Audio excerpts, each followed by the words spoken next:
Targeting is an important part of pickleball. You need to be able to target well, and there are many components to targeting. I've covered targeting in other videos. I'll put links to some of those videos in the description box below. Some examples of targeting: if I have an opponent who's close and one's far away, I generally want to target the closer opponent because it takes away time for them to react to whatever shot I hit at them. Another good target is somebody's feet. And in a previous video I talked about not just the feet, but maybe the foot on the backhand side, where if I have a smaller target, my aim tends to be a little bit better in the theory of aim small, miss small. I also talked in the video about how it's not just the feet, but the line that extends on both sides of the feet, or if you run a line between the ankles and that line extends in both directions, then at their feet could mean way out to the side, but at that depth on the court. And so targeting is a very important thing. If we can understand all that variation that we have with targeting, then our game should be better. As I work with students, I talk about targeting and how important it is that when we hit the ball, we don't want to just hit the ball. We always want to have a target, and we should be aiming for that target, whether it's a person or their feet or a spot on the court or whatever. It's something over here on the other side of that net that is our target, and that's what we should be hitting the ball toward. And as I work with students and they don't hit a very good shot, sometimes I will go, where was your target? Where were you aiming? And I get a variety of responses. Some of those were, I'm just trying to hit the ball. So then we talk about how you need to have a target, or we'll talk about what their target is. Occasionally I will get surprised and they will say, my target was the net, or I was just trying to clear the net. In general, it's my belief that we should ignore the net. That shouldn't be part of our targeting system.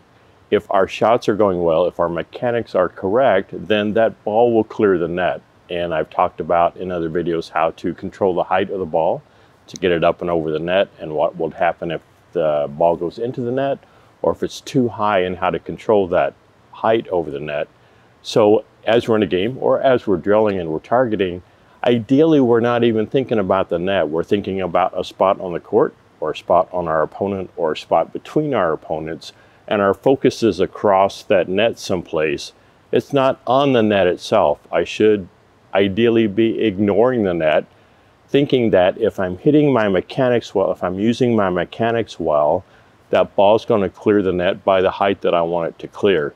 So if the net is part of your consideration while you're playing or while you're drilling, and I'm trying to clear the net by a certain height on individual shots, try and not have that net be part of your thought process. Your thought process should be, if I'm doing my swing well, if I'm using all of my mechanics well, the net's not really an issue anymore. The net kind of goes away, goes out of the equation.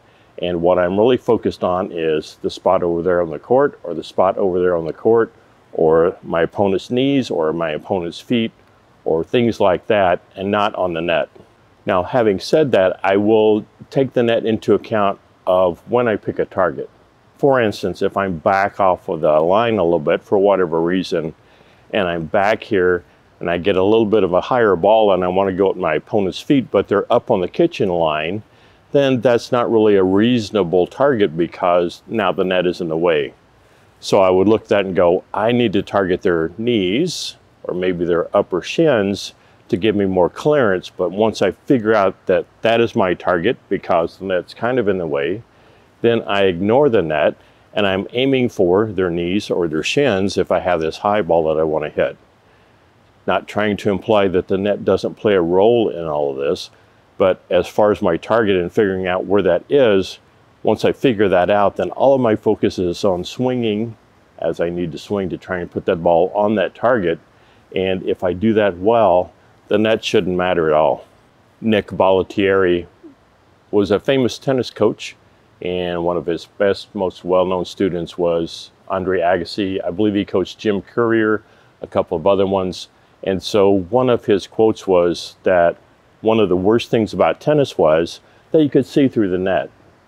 And I would tend to agree with that a little bit. So just because we can see through the net, then we start to think, oh, I can have my targets or my balls be certain places where I could see through that net. If that net was solid, then the visual and the game would change a little bit, and we'd have to be thinking about everything goes over that net. I can't see what's on the other side of that net because the net is solid. So I really like that quote, and I think that's an applicable thing for us to think about. In general, whenever you're targeting, pick out a reasonable target, one that's not something that you can see through the net, and then forget about the net. Focus solely on your mechanics, and your targeting should be better.